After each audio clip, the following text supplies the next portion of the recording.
Today, LSD and most hallucinogens are illegal. For decades, millions in the West believed acid and similar drugs could unlock the doors of perception. Then, as one door opened, another closed. Hallucinogenic plants seem to have always been an important part of human society, going way back to primitive cultures. How did we go from having the most revered substances of the shamanic world become the most reviled of the modern?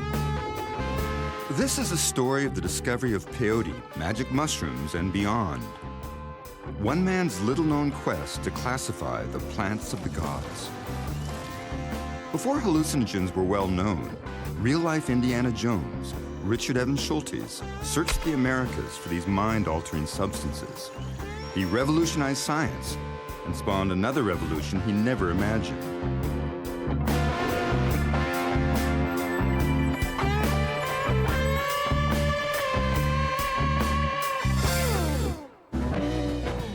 To most, LSD or psychedelics are synonymous with the 1960s and the hippie generation. But mind-altering plants and hallucinogens have been around as long as human beings and may even have sparked the early art and imaginings of our prehistoric ancestors. Had it not been for the scientific investigations of one man, peyote, magic mushrooms, and other sacred plants may have remained hidden in the shadows. Even today, little is known about them. Some scientists feel hallucinogens may hold valuable clues to the workings of our minds. You know, when I was a young student at Harvard, Richard Evans Schultes was sort of a legend on the campus, a man, a kindly professor who shot blowguns in class and had lived mysteriously in the Amazon for years, probably the greatest living explorer of the 20th century. And what really intrigued him, of course, were the curious plants that had first inspired him in his work in Oklahoma, his later work in Mexico, these curious plants that we know as the hallucinogens. Now, the active intoxicating principle. In late 1973, I knocked on Schultes' office door. 2 weeks later, I was in the Amazon, living amongst many of the same tribes that Schultes had visited 30 years before. As an anthropologist and botanical explorer, I shared many similar adventures, becoming lost in the forest, fending off strange diseases, and participating in sacred ceremonies. In all my years of exploration, I was always inspired by his example. Whatever he told me to do, I did, whether investigating zombies in Haiti or searching for new hallucinogens in the Amazon rainforest. I later spent years researching and writing his biography, One River. The more I learned about his exploits, the more the man amazed me. Now I'm retracing his route to witness sacred hallucinogenic rites from the American desert to the jungles of the Amazon. Where the Mississippi River. In the summer of 1936, a 21-year-old Harvard student left Boston and began one of the longest, strangest trips of the 20th century. His inspiration was a plant. In an obscure German book, Richard Evans Schultes had read of a small hallucinogenic cactus that could induce otherworldly visions. Its name was peyote. He was so amazed, he decided to drop everything to study it. He was inspired by his professor, Oakes Ames, director of the Botanical Museum, who encouraged students in his class to sample exotic stimulants and even distilled alcohol during Prohibition years. Ames provided the money to send Schultes 1,400 miles away to Oklahoma to unravel the secrets of peyote use amongst the Kiowa Indians.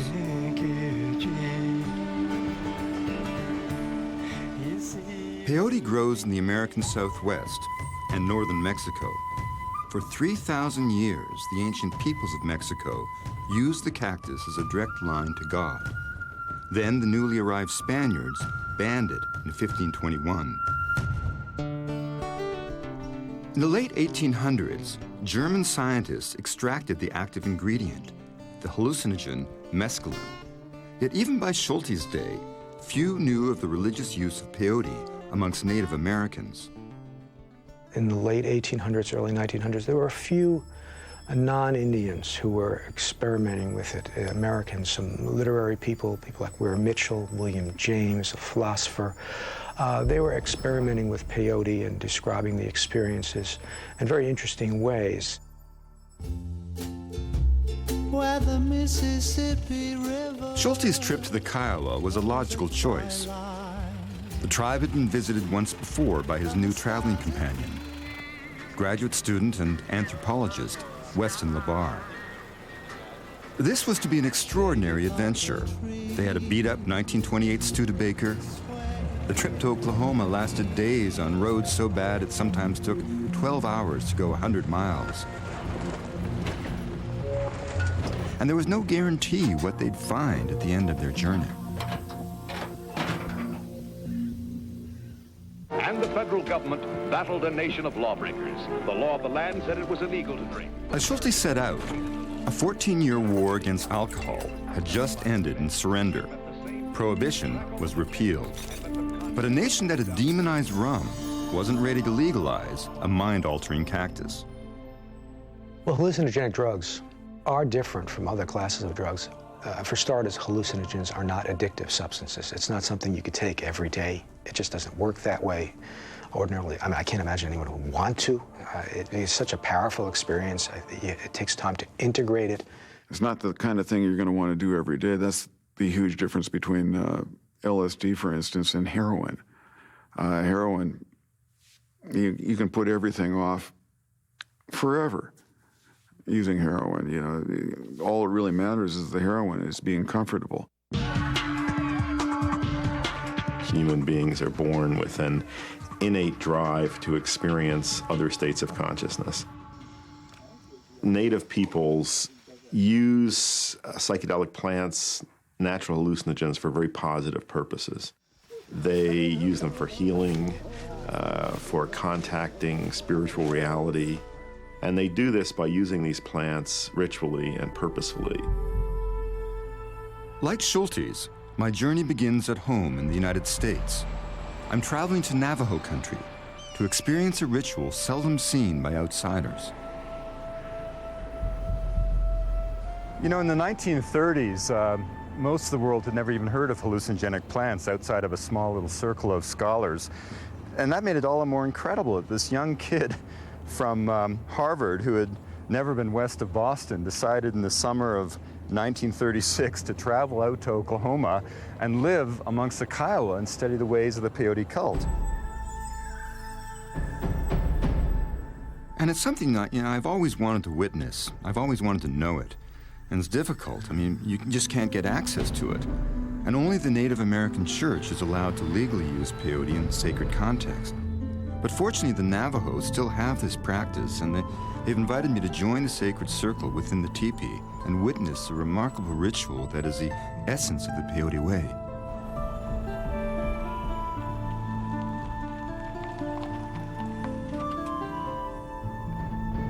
Yeah, you know, Calvin, I'm extremely grateful that you're having us here, because for me, all my life I've wanted to witness and participate in a peyote ceremony, all my life. Why? And, well, because my great hero, the man who taught me everything. Who is that? His name was Professor Richard Evans Schultes. I've read everything he ever wrote about it, and yet I've never had the opportunity to witness it. So this is a very important thing. Extremely grateful that you've made this possible. So you haven't gone to the peyote yet? No. Not yet? No.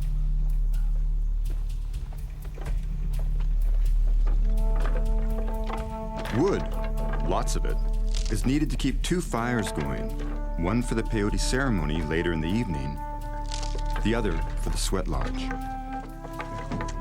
Across North America, sweats are a vital part of Indian life.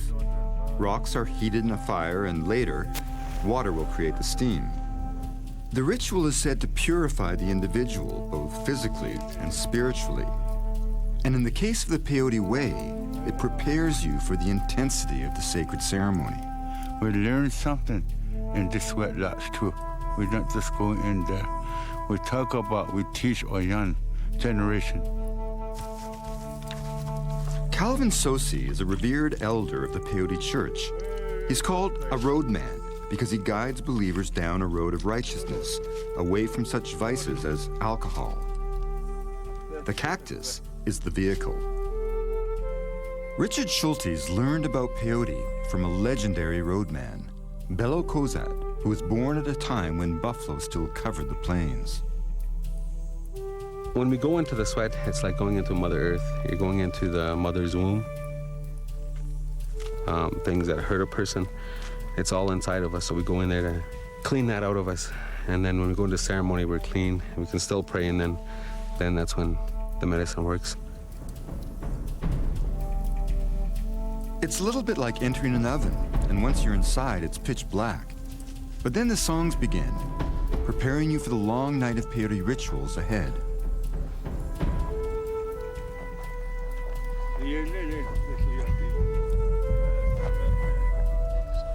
It's always said that temperatures in these traditional sweats can get so intense that if you don't sing, if you're not involved in the chants, you can get overwhelmed.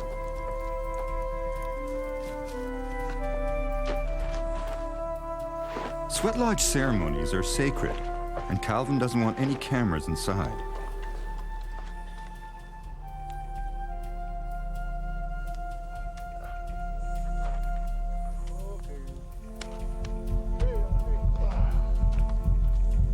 It feels like you've had this sort of, I mean, it's great because you feel like you've had a bath and a shower by like a thundercloud or something, you know, it's like this warm rain that's come pouring down all over you, which is your own sweat.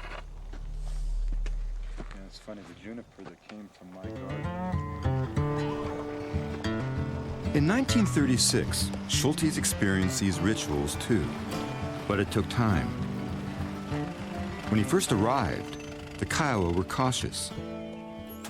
They had suffered in the past for practicing their sacred ways. And now Labar was back with a stranger who wanted to understand their most solemn ceremony. This is my colleague, Richard Schultes. By respecting their traditions, Schultes earned the Kiowa's trust. With no hesitation, he swallowed the bitter, sacred medicine up to 4 times a week. Schultes found the kaleidoscopic colors astonishing. But even he could not escape the nauseating side effects of the cactus, seen as an essential part of the ritual.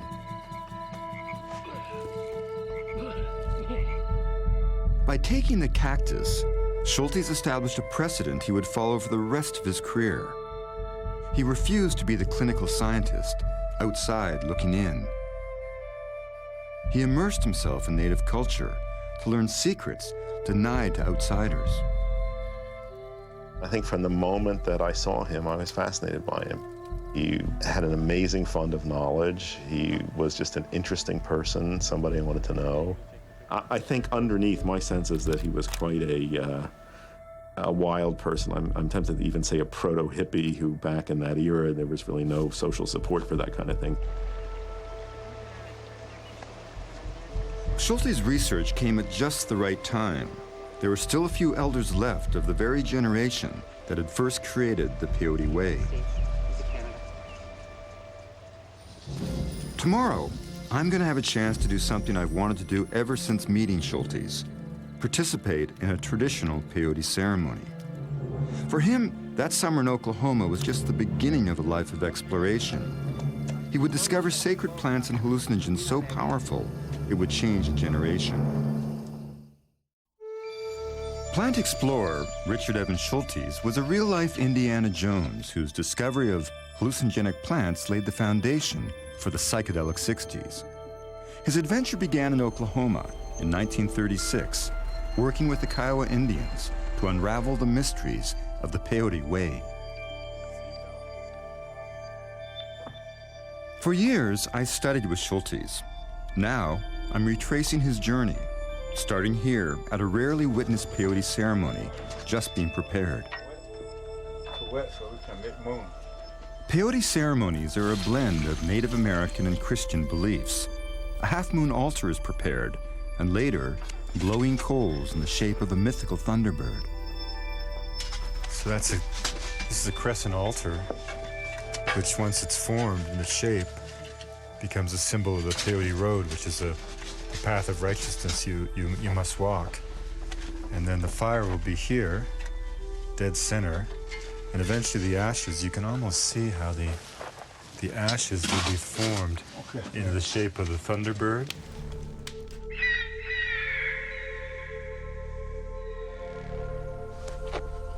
No Navajo celebration will be complete without a mutton feast. The peyote ceremony is no different. This sheep will be cooked for the next day's meal.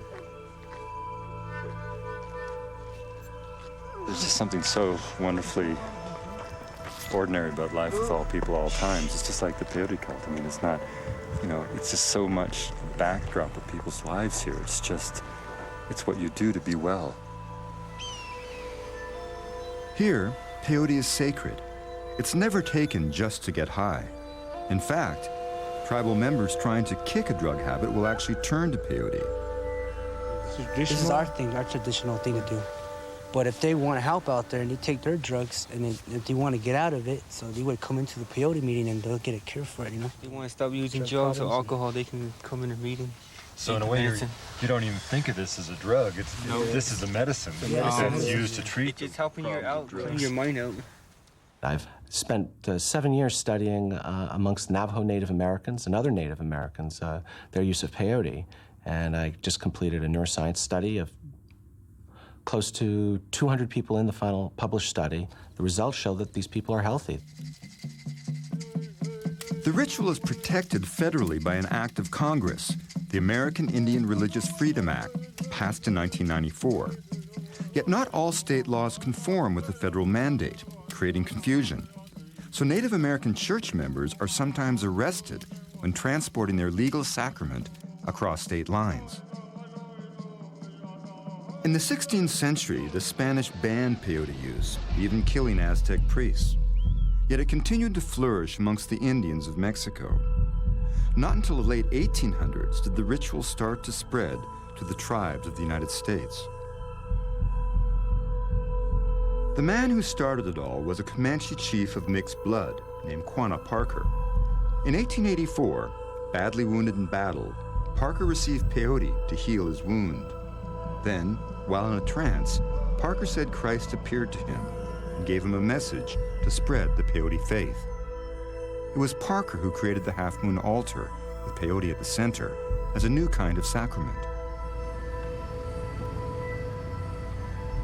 But its power grew out of the fact that as the traditional ways declined, as the buffalo were reduced to a shadow on the prairie, as the wisdom of the elders became just a memory, as the Sundance was forbidden, and as all the ritual practices which had made this extraordinary culture of the plains so majestic, when all that was lost, here was something that offered a new promise of hope, a vision of God, a new possibility for life itself. Yet despite the efforts of Quanah Parker, the peyote ceremony remained illegal. The man who helped legalize the peyote way was a pioneering anthropologist named James Mooney. This fellow James Mooney came along and encouraged the Cheyenne Arapaho Nation to incorporate as a church. We call it the Peyote Church, the Native American Church. This is a peyote way. This is a native traditional way. But this word church, to please the white missionaries, and it stuck. When Schultes came to the Kiowa, greater white America either didn't know about peyote or they were hostile to it. And so the Americans that were in charge of reservations were trying to stamp it out. It was very much hidden, but it was also illegal. The Native American Church was formally incorporated in 1918, with some 20,000 members spread across several states. But government opposition continued for decades. Schultes' first peyote ceremony was a revelation. The cactus was used here as a healing tool, a kind of communion wafer to bring participants closer to God.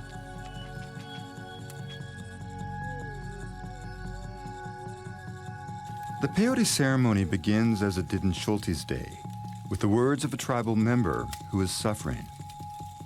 The patient, Karen, has survived a whole range of abuse. She has come to be healed. It's just what people do to stay well. It's what they do to make sense out of sensation, to heal themselves when they're ill, to rebalance their energy and their spirits when they feel low. No, we can sing.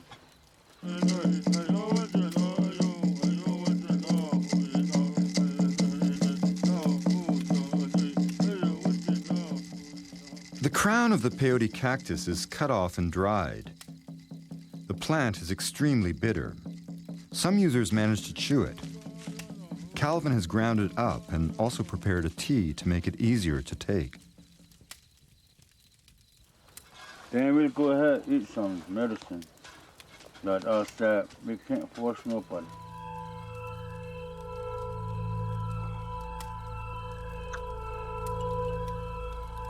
Throughout the ceremony, the participants use the peyote as a sacrament. They take as much or as little as they desire. What they must do is revere the plant.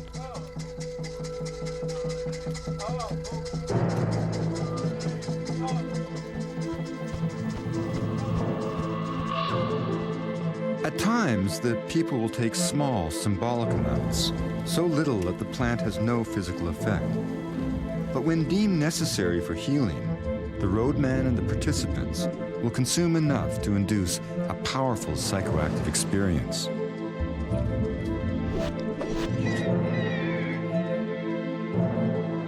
But that experience, as Schultes discovered, does have side effects. Beyond the powerful visions and euphoria, compounds in the cactus often induce nausea and vomiting. The roadmen believe this is the medicine's way of purging illness from the patient.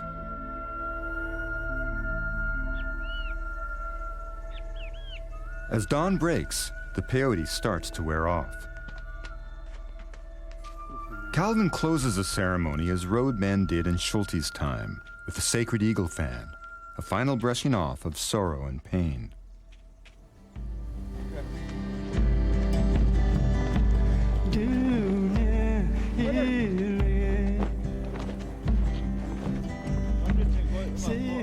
In the early morning, the teepee comes down. Every sign of the ceremony is swept away. The final act is the cutting of the cord that ties the teepee poles together. Symbolically, and perhaps tangibly, Karen's sorrows will disappear. It's got to work from teaching people to really understand what they're doing to their bodies and the sanctity and the holiness of their body and to protect it. And once people have an appreciation of that, maybe it's not so bizarre then for a Navajo elder to suggest to a grandson to come with him to pray to God, to their creator, with their sacrament, which they call medicine with a capital M. And that medicine, today, it's still peyote for them.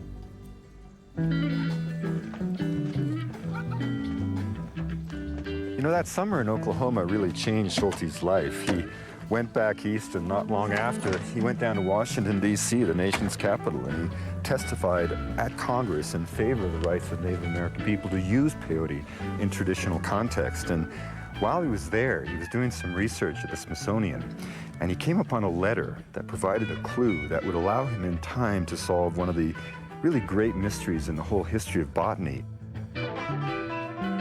And Schultes' solving of that puzzle would unwittingly usher in a whole new era, a time when lifestyle and culture merged with religion and politics, a revolution that continues to affect us to this day.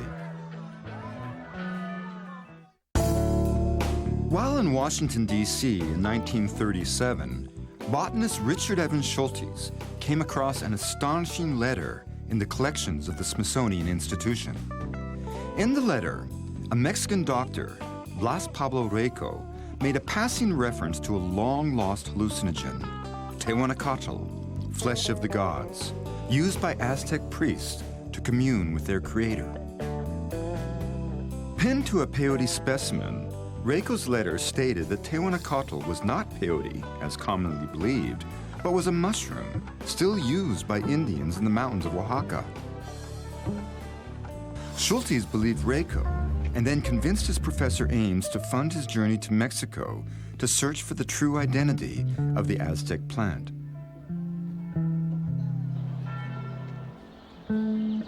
I've come down here to follow the trail of the mystery. The letter from Reiko really was the key to the puzzle, because it suggested not only that Tehuantocotl really was a mushroom, but that the mushrooms were still being used in ceremonies in remote reaches of Mexico. Schultes contacted Reiko, who sent him samples of the mushrooms in 1937, but the specimens arrived in such terrible shape that they couldn't be scientifically identified. So Schultes decided himself to travel to Mexico, really with the goal of finding the mushrooms growing, if they existed, so that he'd be able to collect proper specimens that would allow him to identify at last this mysterious sacred plant of the Aztec. So he came south by Greyhound bus to Mexico, met up with Reiko, and they traveled by train south into the mountains of Oaxaca, and eventually by horseback to reach the small Mazatec community of Huautla.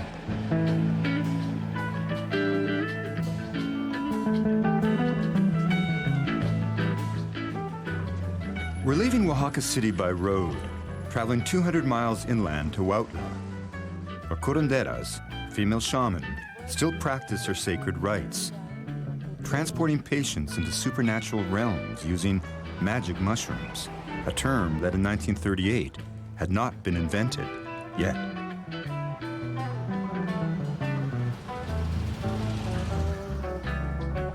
It's hard when you come into a country as we did to realize and imagine what it was like in the time of Schultes.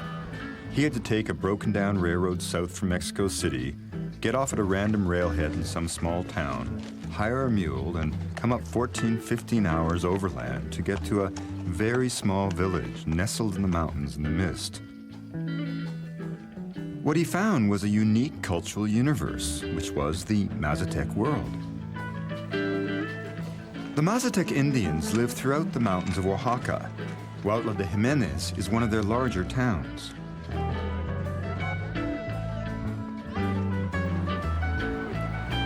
You know, it's both strange and wonderful to be here in Huautla, and I have such an image of the place in my head from all the photographs that Schultes took. It's incredible to think about him in 1938. He came up this very street. Then it was just a simple cobblestone track flanked by Mazatec homes on either side. And to his astonishment, he discovered that his companion, Reiko, who had first turned him on to the idea of these curious mushrooms, was an ardent Nazi sympathizer. Now, this is a year before Europe is about to drop into the Second World War. And to make things even more incredible, there was another team of scholars led by Bernard Bevan and Robert Wheatlander. And it turned out that Bevan, at least by rumor, was British Secret Service. So you had this scenario right out of Indiana Jones of these two teams of scholars converging on this small Mazatec village in search of the mystery of the sacred mushrooms. So with Reiko's help, Schultes searched the village for people who might know of this hallucinogenic mushroom. He needed a complete specimen to scientifically classify this living flesh of the gods. I'm trying to track down a well-known curandera with the hope she'll let me witness the shamanic mushroom ceremony. La señora es por allá? The shamanic path is not for everybody. It's the individual who is touched by the divine, who has a special calling, who is the one who becomes the intermediary between the realm of the mundane, the realm of the ordinary, and the realm of the spirits. Like all curanderas, Ines calls the mushrooms the little gods.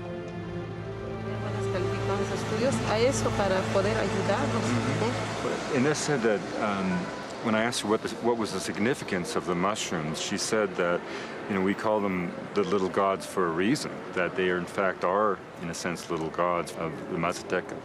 Even though they are hallucinogenic, they are in no way a drug. They are something that's used to cure, and to cure not only problems of the body, but any kind of problem. The mushroom itself is a vehicle to another realm where good things can happen. Ines is taking me on a hunt for the little gods.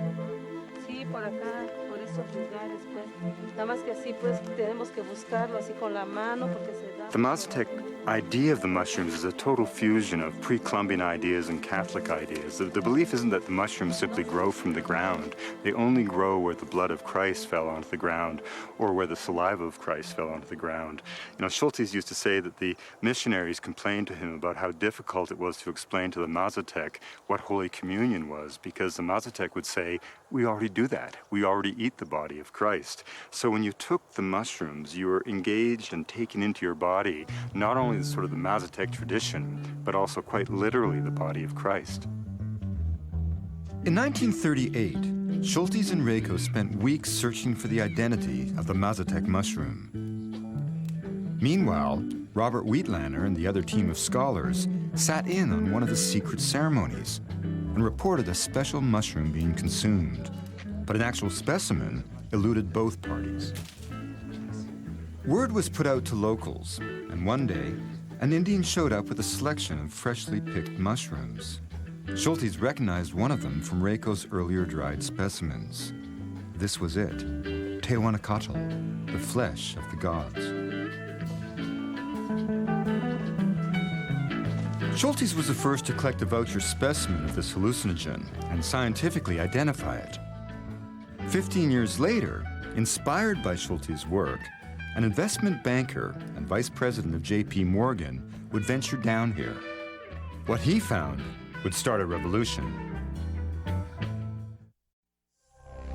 High in the mountains of Oaxaca in 1938, Richard Evans Schultes had identified an ancient Aztec hallucinogen.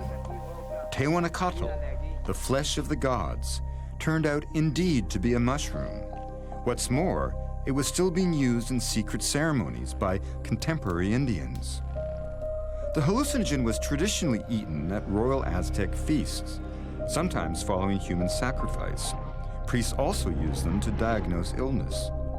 Banned for centuries by the Spanish, Tehuanacatl rituals went underground, only to re-emerge as a combination of Christian and pre-Columbian beliefs.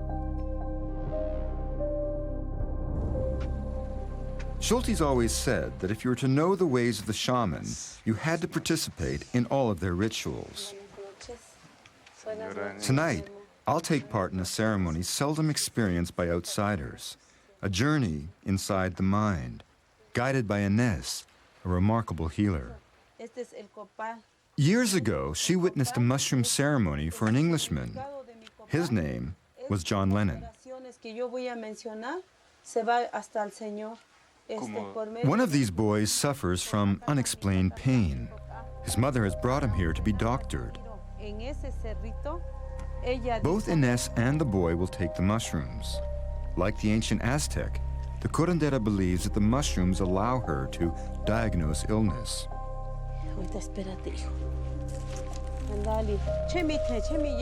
First, all the participants are purified with incense and medicinal leaves.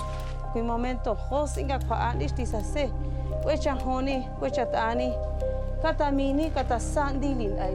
fascinating thing about the ceremony is just the symbolism of it all. You know, the lights, the purity of the flowers, the smoke, the copal, taking the prayers to heaven. Now, the journey really begins.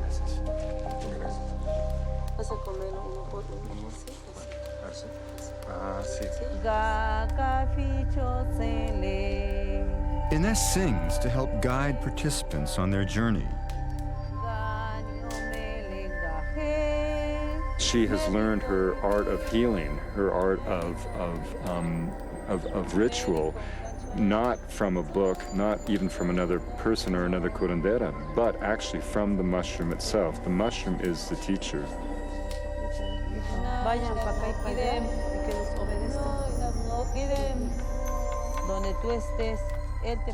Ines applies a final symbolic dusting of sacred tobacco powder to protect me during the ceremony.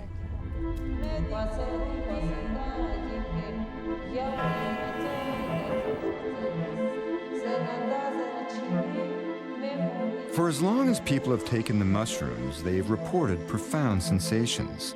Some feel the presence of God, others feel reborn.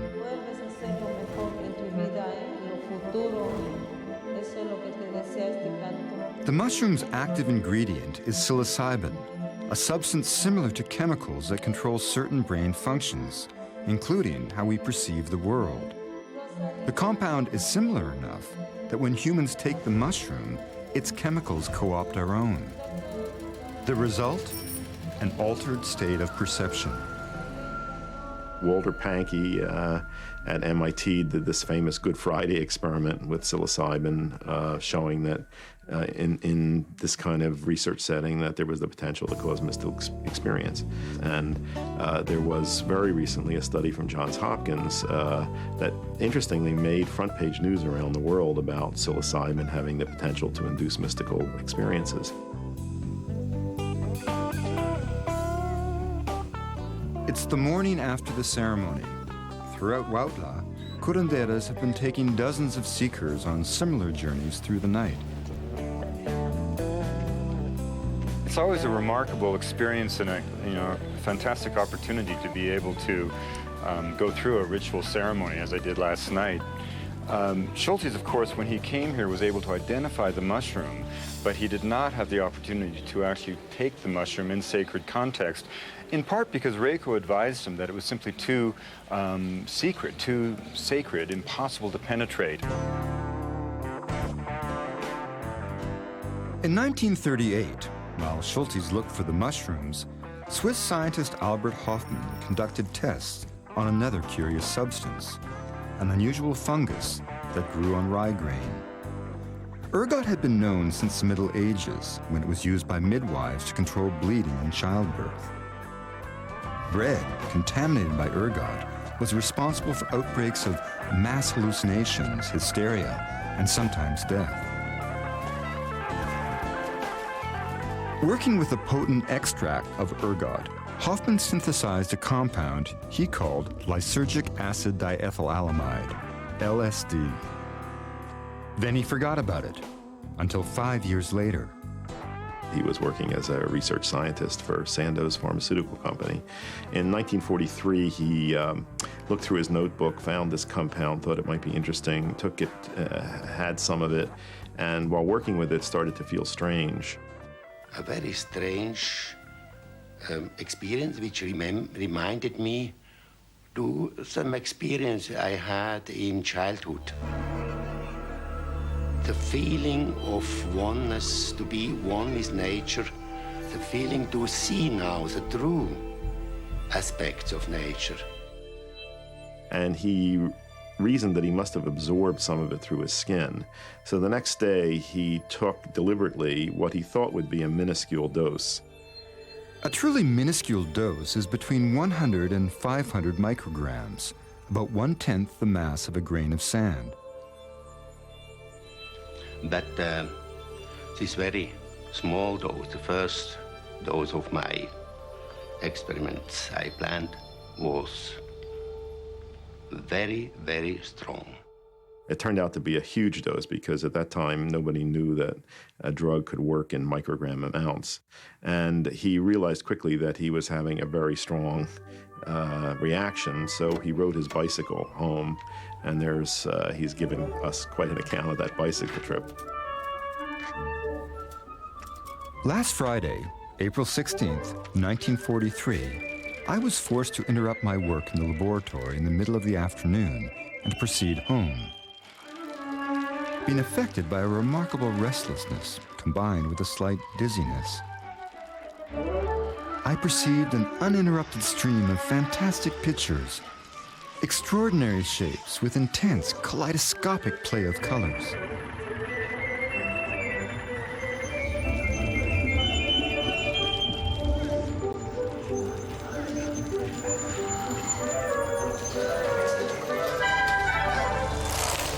At home, the visions grew with nightmarish intensity. For a moment, Hofmann thought that he might be dying. And the objects like this chair was like if he was a living object. It became moving from inside.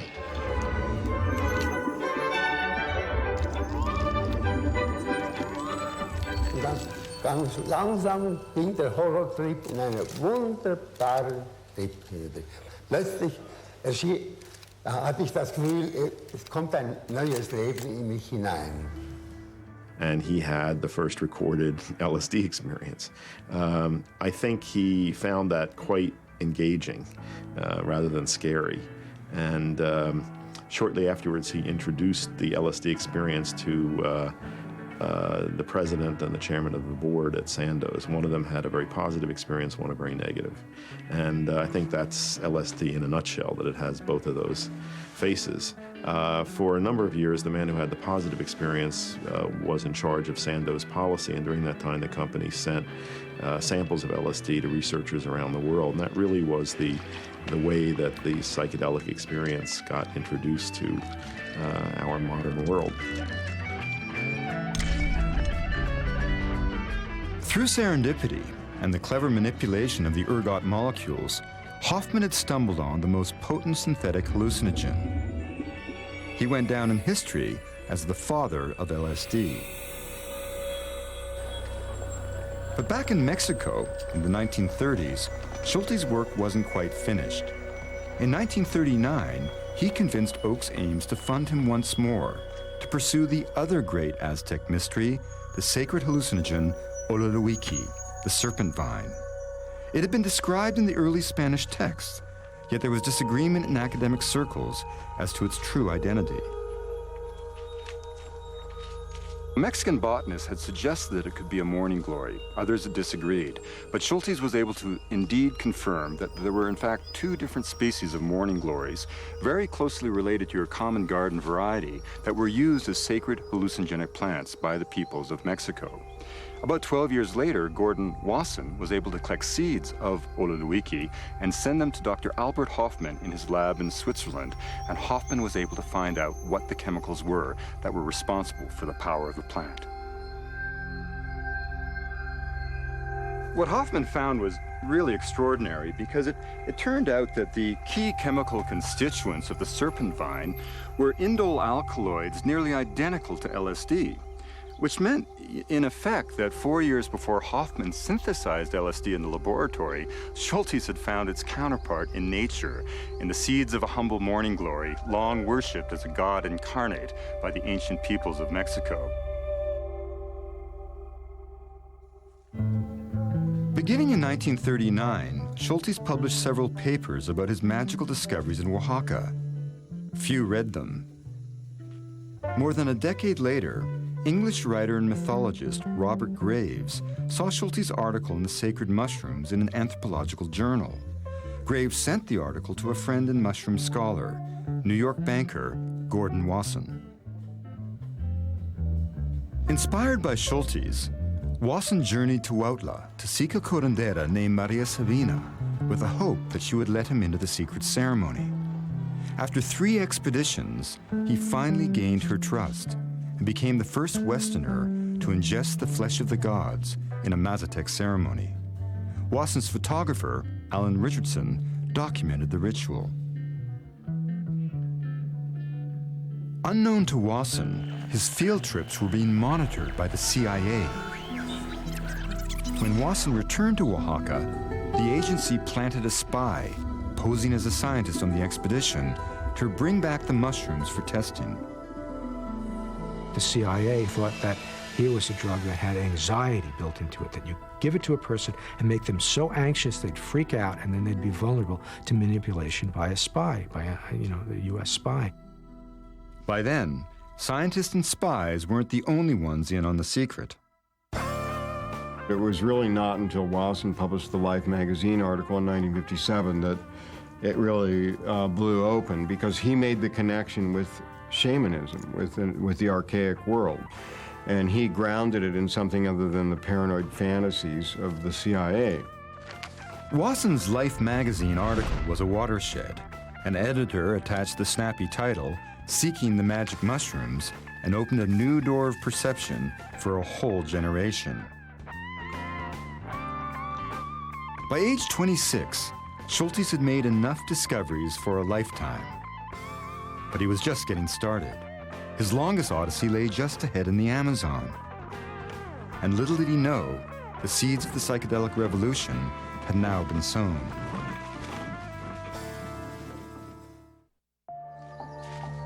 In 1939, with World War II underway in Europe, Richard Evans Schultes' pioneering work on a hallucinogenic cactus and a magic mushroom did little to catapult him into stardom. What the war did promise were thousands of wounded soldiers, and they would need surgery. Medical science was on the hunt for ways of improving surgical anesthesia. In 1941, Schultes received a grant from the U.S. National Research Council. His assignment? Travel to South America to identify the botanical source of curare poison. He entered the land of the Kofan Indians, the most notorious poison makers in the northwest Amazon. Here, among the Kofan, he also came upon the most powerful hallucinogen found in nature.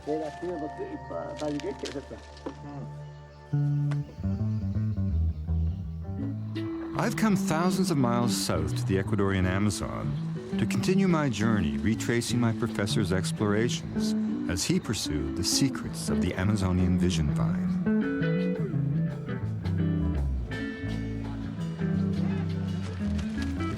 60 years ago, this territory was untouched forest.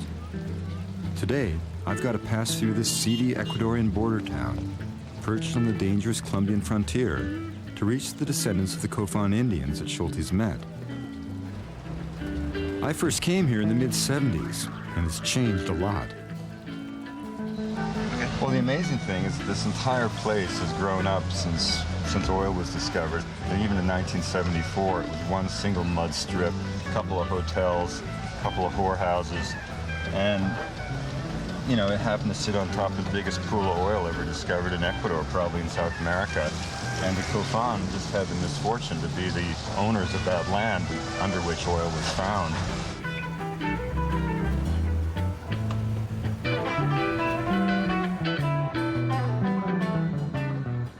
From this landing, I've got a 9-hour river trip ahead of me to get to the Kofan Indian village. You know, when Schultes finished his work in Mexico, he had 2 job offers after he got his PhD. He could have gone and become a school teacher at a private school in New England, or he could have gone to the Amazon to search for the mystery of a plant known as the flying death. Fortunately for science, he chose the Amazon. To reach the Kofan, Schultes traveled for weeks. First through Colombia on foot, over the Andes, and then by boat, down one river, then up the Sucumbíos River into the land of the poison makers. In the 16th century, explorers like Sir Walter Raleigh were amazed by the blowgun. Darts dipped in plant poisons that could kill silently from a distance. Terrified Europeans dubbed it the Flying Death.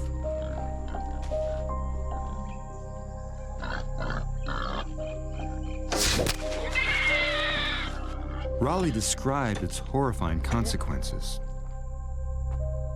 Victims of the poison suffer an ugly and lamentable death, sometimes dying stark mad. The poison was curare, a mixture of plants. Since its discovery by the Spanish in the 16th century, scientists have been fascinated by its paralyzing properties and its medical potential. Small samples would find their way out of the jungle, but no one knew their source. Then, in the 1930s, scientists discovered that curare was a powerful muscle relaxant that had the promise of transforming modern surgery. Schultes' hunt began in 1941. Other explorers who had entered this region of the Amazon had returned with lurid and fantastic tales of terrible diseases and even cannibals. It was one of the last unknown places on the planet. The area Schultes explored was the size of Western Europe. Months passed with no contact with the outside world. He survived treacherous rapids, encounters with wild animals, near fatal plane crashes, and suffered from any number of tropical diseases. He traveled light, with a single change of clothes, a pith helmet, a hammock, a camera, plant collecting gear, snakebite serum, a machete, and his beloved LL Bean moccasins. He never carried a gun. He was the first outsider some tribes had ever seen. "I do not believe in hostile Indians," Schultes once wrote. "All that is required to bring out their gentlemanliness is reciprocal gentlemanliness."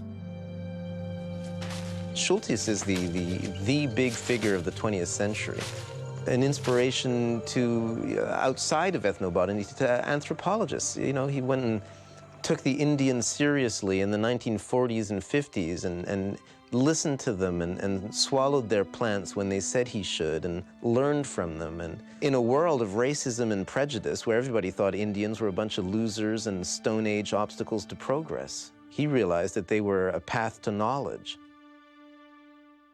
When I was doing my researches in Colombia in the 1970s, I was told by a Colombian botanist that if I ever had difficulties out in the jungle or anywhere, that if I just mentioned Schultes' name and said I was associated with him, he said it would just open doors. He said, down here, Schultes es Dios, Schultes is God.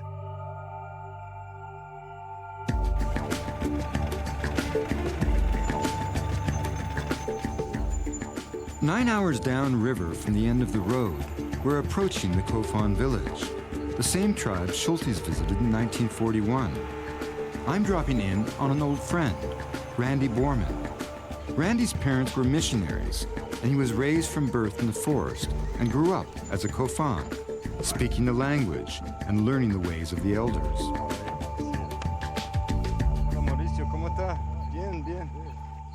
You know, it's incredible. When Schultes came, you got a sense that it was a very remote place, you know.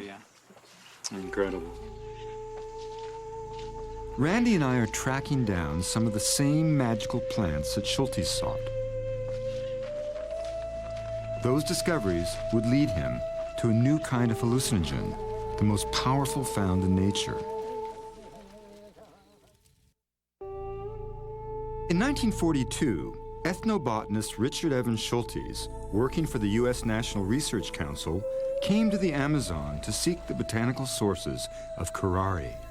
It was believed that this poison could be used as an effective supplement to modern anesthesia. Today, my friend Randy Borman is taking me to a part of the forest where the Kofan still gather the plants that yield the toxin.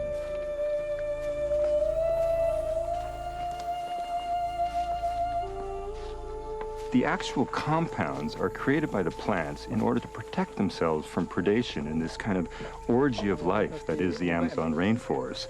So D-tubercularium, from an evolutionary point of view, was created by the plant to protect itself from insect predation. And of course, that's what the indigenous people have been exploiting for so many thousands of years. Blowguns, 8 feet in length, combined with poison-tipped darts, are used to take down animals as small as a hummingbird or as big as a tapir. Occasionally, they've proven deadly on humans during times of tribal wars.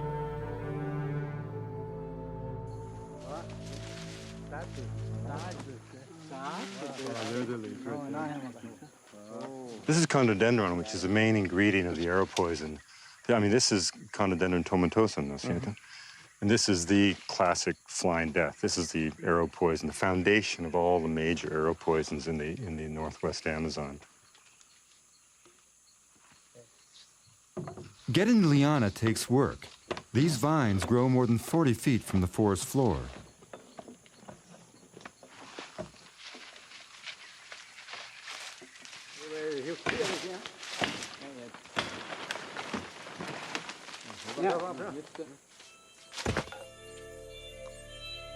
You can chew on the bark of curare without it doing any damage. It's incredibly bitter. But obviously it's not going to kill you because it hasn't been concentrated. I mean, that's the whole thing about these plants that we're seeing in the forest. The Indian people have learned to find ways to concentrate the poison inside this bark to a level of intensity that actually allows you to kill. Richard Evans Schultes discovered that the Kofan were sophisticated pharmacists, manipulating and combining plants with incredible dexterity and genius.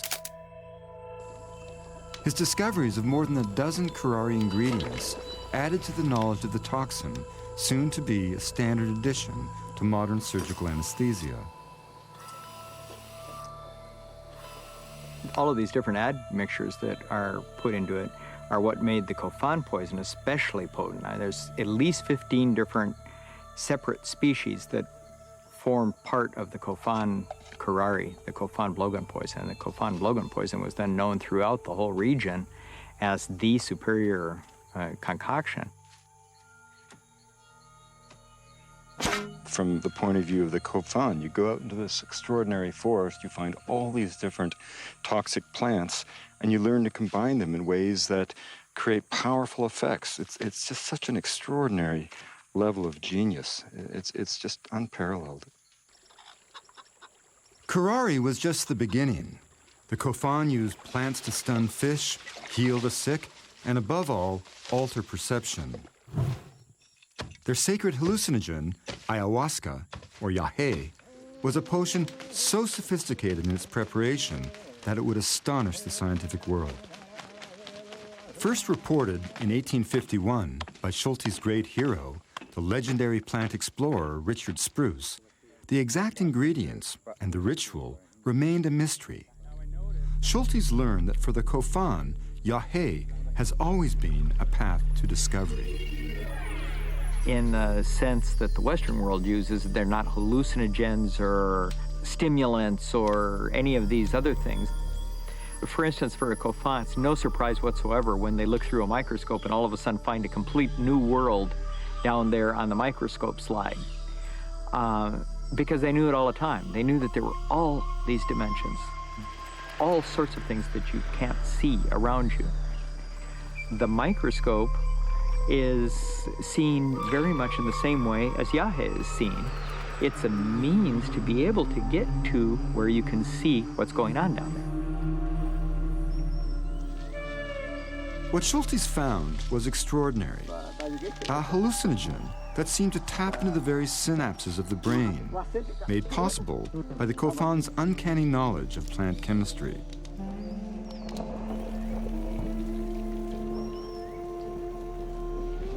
On the verge of unraveling the mysteries of ayahuasca and the ways of the shaman, Schultes' life was catapulted in a totally different direction.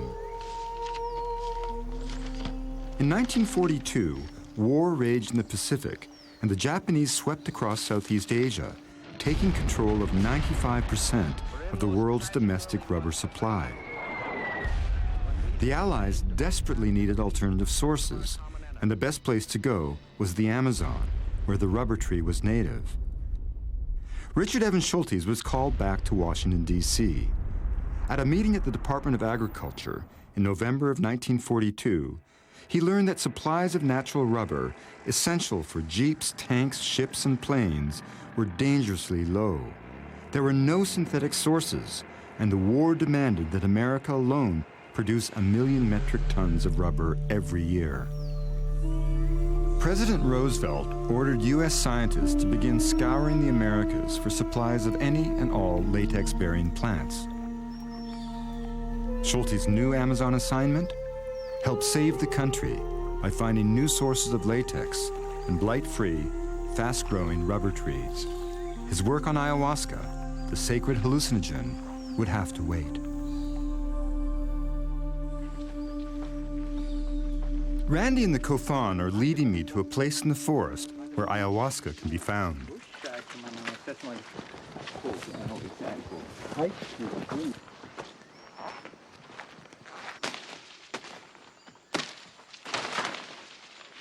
You take it in your mouth, it tastes a little bitter, but so many other plants of the forest do.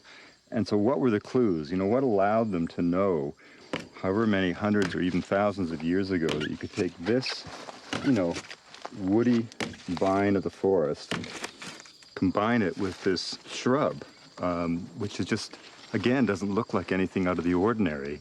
And yet inside the plants are these remarkable chemicals that, when combined in this unique way, create a kind of powerful synergistic effect, almost like a sense of the biochemical version of the whole being greater than the sum of the parts. And it's really one of the great mysteries of all of ethnobotany, of all of the science of plants in the Amazon. We know, of course, how the chemicals interact. What we don't know is how the people first made this extraordinary discovery.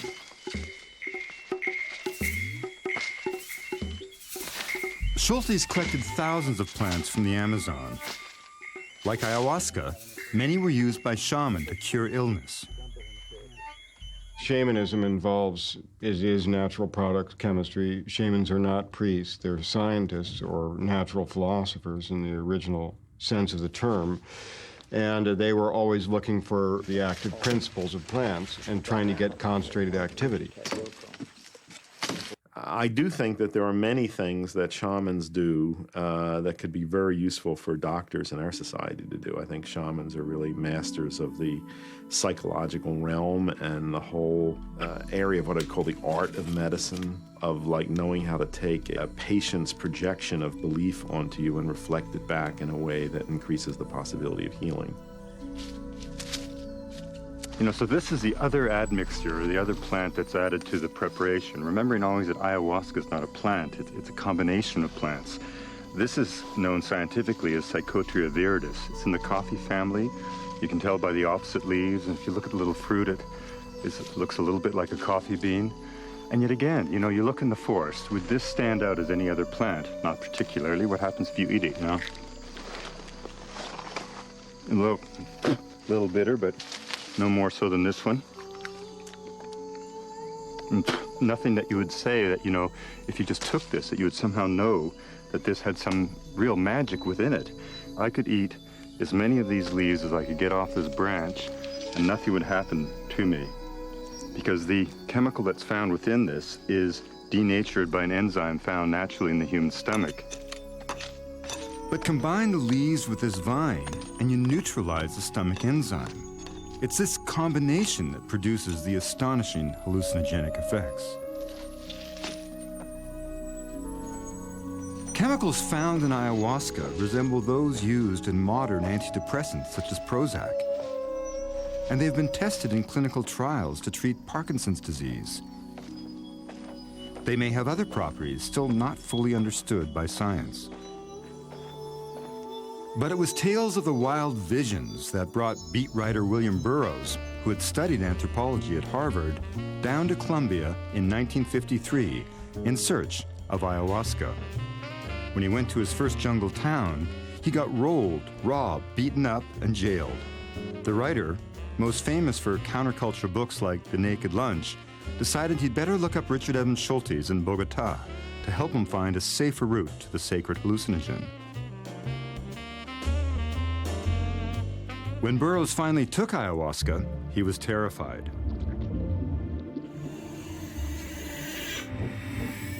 And when someone like William Burroughs came looking for just another kick and got scared out of his mind, this whole, Yahe is not for the faint-hearted. It's not really supposed to be pleasant. It was never supposed to be a pleasant thing. You're facing down some force. For those embarking on the ayahuasca experience, there's always a sense of trepidation, of fear. The Kofan speak of facing down the jaguar. One who knew this path was Richard Evans Schultes. In an era before psychedelics, he was the first outsider to walk with the shaman and provide a glimpse into a hidden world known only to these forest peoples. By the end of World War II in 1945, pressure was off Richard Evans Schultes. But rubber remained of strategic importance, and the U.S. government continued to fund his work in the Amazon. By the 1950s, the seeds of his hallucinogenic discoveries were beginning to sprout, but in ways he never envisioned. In 1953, beat writer William Burroughs wrote his friend, the poet Allen Ginsberg, about his recent expedition with Schultes and the sampling of ayahuasca. Their correspondence was published as the Yahe Letters, and along with his other books, helped forge the framework of the psychedelic era. That same year, a British psychiatrist, Humphrey Osmond, researching schizophrenia, sprinkled some mescaline crystals into the glass of a willing Aldous Huxley, the best-selling author of Brave New World. Huxley documented his fantastic visions in another book, The Doors of Perception. Osmond coined the term psychedelic, meaning mind manifesting. Huxley's book became a manifesto of the era. I think it would be extremely good for almost anybody with fixed ideas and with a great certainty about what's what, to take this thing and to realize that the world he has constructed is by no means the only world, that there are these extraordinary other types of universe which we may inhabit and which we should be very grateful for inhabiting, I think. In the immediate aftermath of the Second World War, America settled into the staid and comfortable 1950s. But soon, life would be all shook up. First by rock and roll, then by a 39-year-old assistant professor at Harvard. You'd consider me to be an eccentric. Suddenly, hallucinogenic drugs slipped out of the hands of jungle shaman and into the minds of the masses. You didn't have to do that in the 1960s. You didn't have to travel all the way to another continent and trek through the jungle and sit through a ritual for many hours and get sick and vomit to have this experience. You know, it was much easier if down on the street corner somebody you knew at a school or university was selling these tiny little pills that would provide essentially the same kind of experience. That was LSD, of course. So. Ladies and gentlemen, there's a level of reality which is invisible to the naked eye, but which has a... Hoffman's LSD was still legal, so was a mushroom-based psilocybin. Timothy Leary began testing both on Harvard students, following in the footsteps of researcher Humphrey Osmond, who successfully treated alcoholics with hallucinogens in England in the 1950s. The effect is somewhat like looking through a microscope. Suddenly, when you look through a microscope, you discover that there's an invisible world around you that you hadn't known about before you did it. The same thing is true with a psychedelic drug. I met Leary in the fall of 1960 and then knew him, and also I was the investigative reporter for the Harvard newspaper that did most of the writing about the, what became the drug scandal at Harvard involving Leary. Initially, the testing continued at Harvard unopposed, and by 1961, Leary and his colleagues left campus to test the drugs on prison inmate volunteers. We gave psilocybin to prisoners with the hope that they would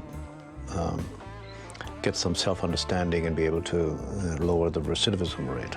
Because that was the behavioral index, you see, of consciousness change. Some psychoanalysts would say, well, that's insane. You're going to give this drug to these guys who are murderers and rapists and thugs and whatnot, and you're going to release their unconscious, right? You're taking your life into your hand. It was totally ridiculous. There was never a single moment of violence in the prisons. Early results looked promising. Fewer inmates seemed to return to prison. But later analysis showed outside factors like counseling had skewed the result. Recidivism hadn't changed. Leary continued to test LSD and psilocybin on student volunteers until 1962, when his methods began to veer from the scientific to the mystical. The study came to an end. There was contention with the university about whether he could use undergraduates as research subjects. This was a huge story. It eventually became front page news on the New York Times when Leary had left Harvard and Alpert was fired.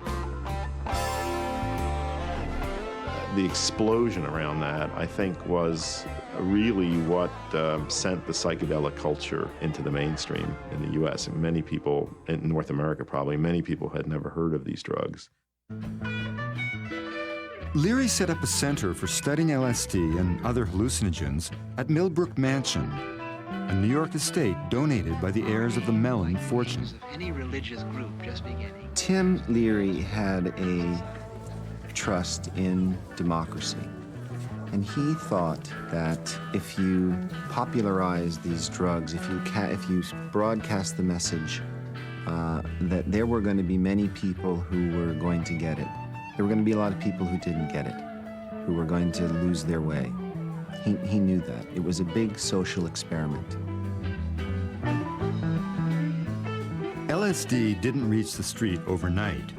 It had made its own long, strange journey, from the Swiss lab of Albert Hofmann to various English and American psychiatric institutes for testing, and even into the hands of the CIA.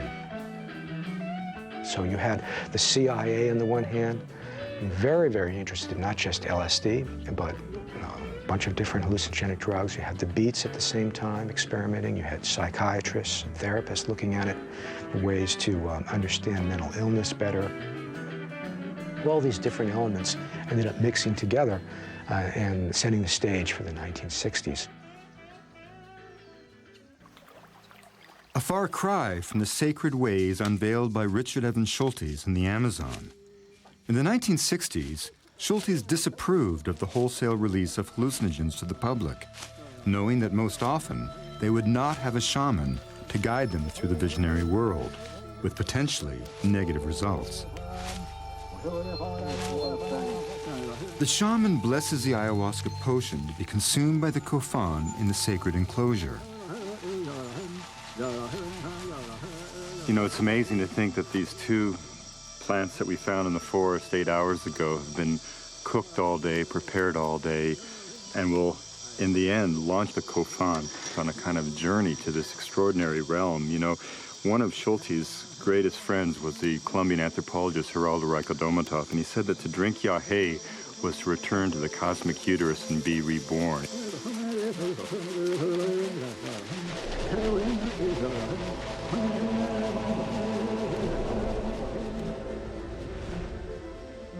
The ayahuasca ceremony is both social event and healing ritual. The shaman takes the medicine with the patient in order to enter the realm where he can stalk disease.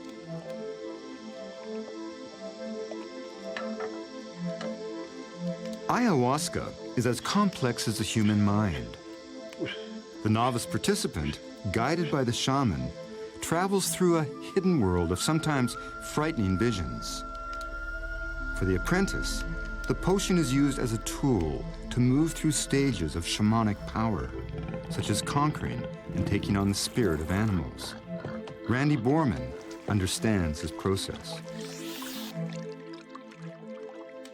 Once you're to the point where you're actually seeing past just the bright colors and the loud sounds, and actually beginning to see the forest people or the animals or whatever like that, then you go to the next stage, which is to actually be able to interact with those.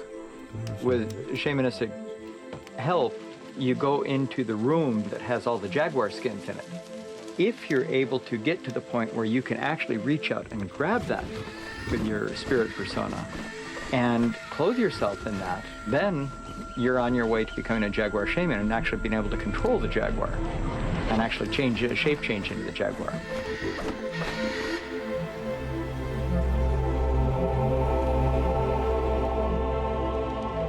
In stark contrast to the traders and adventurers before him, Schultes developed a mutual respect with the Kofan. He took their medicines to better understand the people and their plants. More than anyone else, Schultes brought this hallucinogen to the attention of the outside world. Used today by religious groups in Brazil and America, the full medical potential of ayahuasca remains unknown.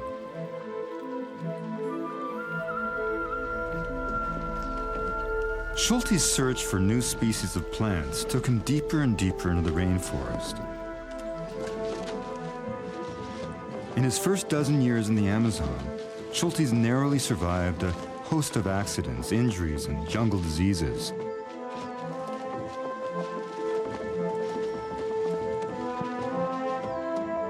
Then, on a trip up Brazil's Rio Negro, Schultes found himself in the remotest part of the Amazon, on the very edge of death.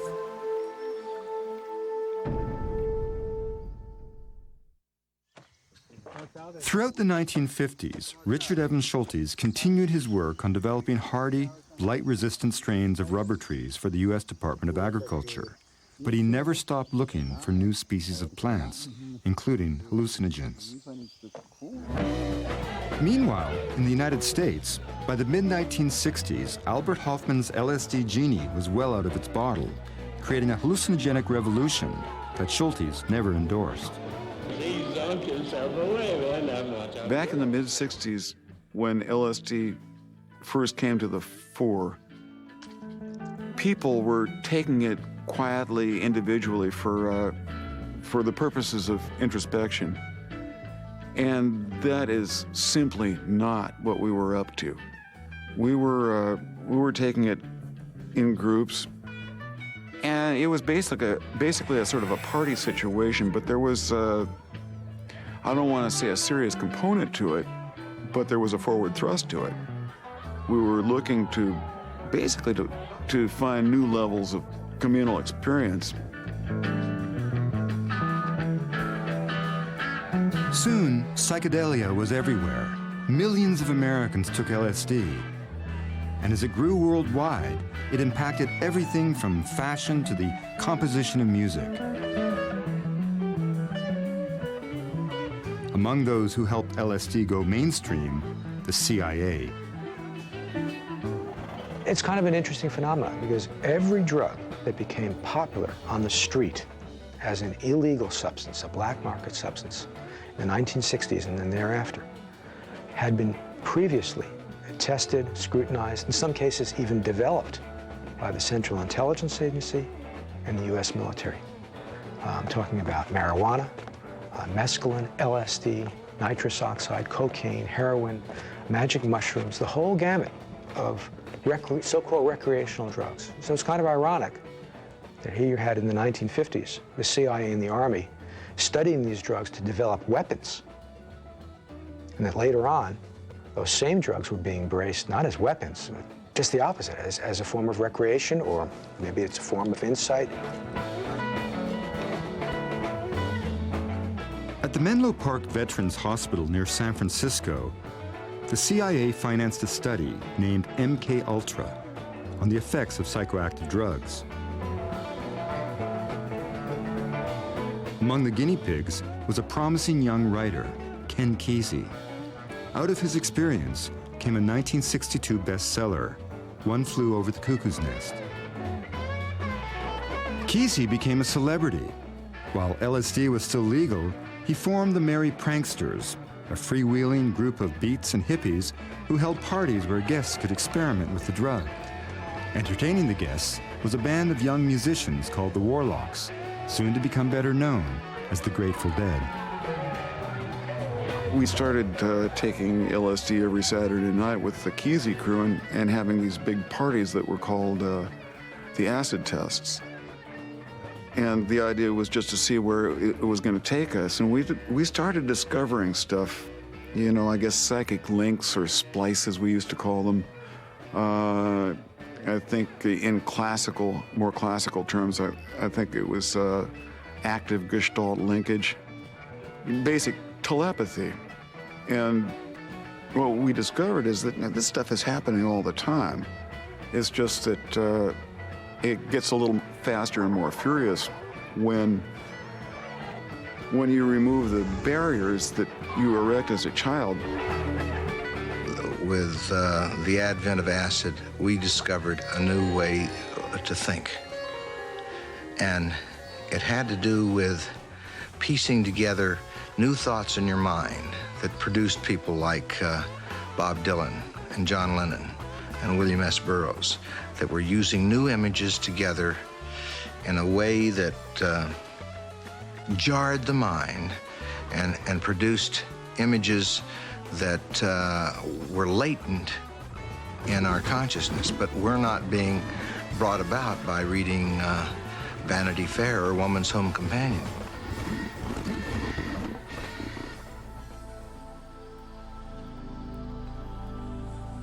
The morning after the ayahuasca, or the yahe ceremony, you can only be astonished by how brilliantly the Kofan manipulate these plants to explore states of mind most people will never experience. You know, the Amazon's an amazing, but it's a formidable place, and you never really sense its power until you're completely exposed to it. And it makes so much sense to me that Yahé is this sort of plant that results in this cascade of emotions and of power and this serpentine sense of this other series of realms that just cascade over your imagination and really surround you and almost drown you with the intensity. And I've often joked that, you know, people who say they love the Amazon either haven't been here or they're liars. And the amazing thing about Schultes is that he really was a guy who liked the Amazon. He lived for it. And he came to understand every aspect of it, not only the plants, but the life ways of the people, the way of the animals. And he became, in a sense, a child of this forest. Even a child of the forest can be abandoned by its mother. On a journey up Brazil's Rio Negro in 1947, Schultes' luck finally ran out. He noticed a tingling sensation in his fingertips. Perhaps, he thought, it was the formaldehyde used to preserve his specimens. But after a few days, it had moved to his toes. It was beriberi, a dreaded tropical disease caused by a vitamin deficiency. 1,000 miles from the nearest city, with no more than a few cans of beans in his pack, Schultes now risked total paralysis and death. His only chance for survival, a huge dose of thiamine, vitamin B12, and Schultes was a very long way from a pharmacy. Racked with beriberi, plant explorer Richard Evans Schultes found himself in the most dangerous situation of his life. He was beginning to lose feeling in his extremities and was doomed unless he got the medication he needed, located hundreds of miles away in the city of Manaus. He headed for the nearest outpost, where a missionary suggested a shortcut to a military airfield for a quick flight out. The shortcut turned into a grueling month. Schultes' feet grew completely numb. He could walk only with the aid of 2 sticks. He encountered a group of nomadic Indians who invited him to join them in a hallucinogenic ceremony. The next morning, his mind still reeling with visions, Schultes searched for the sacred plant. On the brink of death, he had discovered not only a new species, but a new hallucinogen that had never before been reported by science. But his ordeal had just begun. He had no food. In treacherous rapids, his canoe capsized, dumping all of his remaining supplies and specimens into the river. When he reached the military outpost, he discovered that there were no planes. He turned around and headed back downriver. After a month of travel, he finally reached the port of Manaus. There he got his life-saving thiamine injections. And he rested for only 3 days before heading back into the jungle. 20 years later, the quiet world of discovery that Schultes enjoyed in the Amazon had exploded with a global embrace and celebration of psychedelics. My sense is that there are really no good or bad drugs, that all drugs have the potential for constructive use and destructive use. And a challenge for human beings is when you find these powerful substances in nature, you have to find ways of using them to contain their destructive potential. By the 1967 Summer of Love, globe-trotting botanist Richard Evans Schultes was a tenured professor at Harvard. Students discovered his obscure papers on the hallucinogen ololoiki and set off a rush on morning glory seeds. They lined up outside his office for a glimpse of the psychedelic pioneer.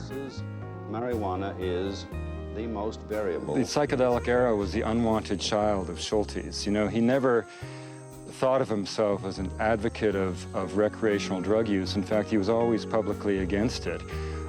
He was one of that cadre, one of that generation of scholars and seekers who whose interpretation of the use of these magic plants was unfiltered by this kind of the miasma of the 60s. You know, these were these remarkable individuals, Huxley, Gordon Wasson, Albert Hofmann, Schultes, Weston LaBarre, who were simply drawn to the inherent interest they had in these remarkable and curious plants. In the 60s, hundreds of outsiders overran the quiet Mexican village where Schultes and Wasson had searched for the magic mushrooms. The curandera, Maria Sabina, became a reluctant celebrity. She disapproved of her idolizers, who brought other drugs to Huautla and sometimes used the mushrooms in frivolous ways. Stories began emerging about bad LSD trips, people jumping off rooftops thinking they could fly. By 1967, LSD was illegal, and Timothy Leary was soon to be a fugitive. One shouldn't underestimate the potential dangers of these kind of drugs, particularly if one is not prepared to take them, if it's not being supervised properly. But on the other hand, I think there was also a journalistic exaggeration of the dangers of these drugs. There were things that were said about them that are blatantly untrue, such as that LSD causes chromosome damage. The Army documents state very clearly, LSD causes less chromosome damage than caffeine. That's a direct quote from these documents. When the psychedelic movement started to emerge in the 1960s, a very conservative America blamed on psychedelics the environmental movement, the civil rights movement, the women's rights movement. And so easy to blame it on a substance. If all we just do is stamp it out, we'll be healthy. LSD, killer drop! LSD, killer drop! LSD, killer drop! LSD, killer drop! The psychedelics are lumped with marijuana and heroin and cocaine in the category of bad drugs.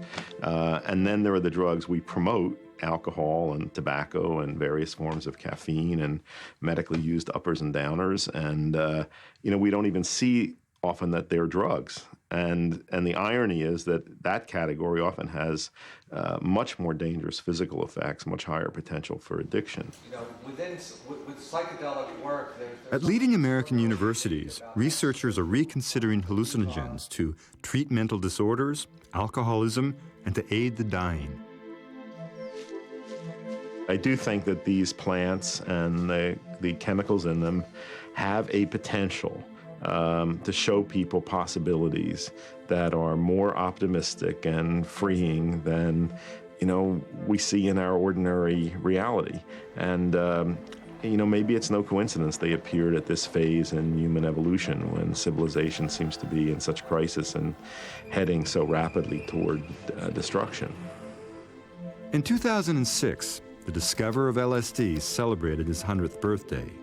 Colleagues from all over the world came to Switzerland to honor Albert Hofmann, another reluctant father of the psychedelic era, who called LSD my problem child.